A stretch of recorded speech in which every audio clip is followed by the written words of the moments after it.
मित्रांनो, सोशल मीडियामुळे एका छोट्याशा आंदोलनाला मोठं रूप कशा प्रकारे होतं याविषयी आज आपण चर्चा करणार आहोत. मित्रांनो, तुम्हाला माहित असेल की कॉक्रोच जनता पार्टी नामक जे पार्टी आहे त्या पार्टीने एक छोटंसं आंदोलन, एक चळवळ आपल्या ऑनलाईन प्लॅटफॉर्मवरती राबवली, सोशल मीडियावरती राबवली आणि त्याला कित्येक लाखो जे आहे, मिलियन्स जे आहे त्याला फॉलोअर्स जुटले आणि जेणेकरून ते कॉक्रोच जनता पार्टीची प्रोटेस्ट जे आहे ते भारतामध्ये सक्षमरित्या आपल्याला दिसून येत आहे.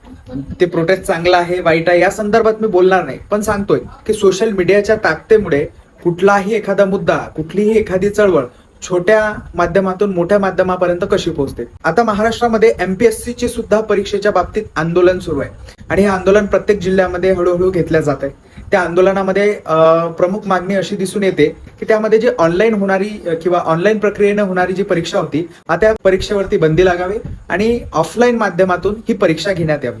आता मित्र हो, ते त्यांची मागणी करत आहे, पण ही मागणी आपल्याला डिजिटल माध्यमातून दिसून येत आहे. याच्यात सगळ्यात मोठा रोल आहे सोशल मीडियाचा.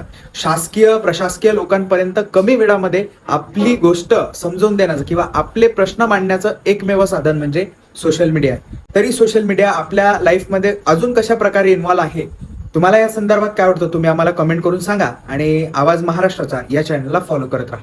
धन्यवाद.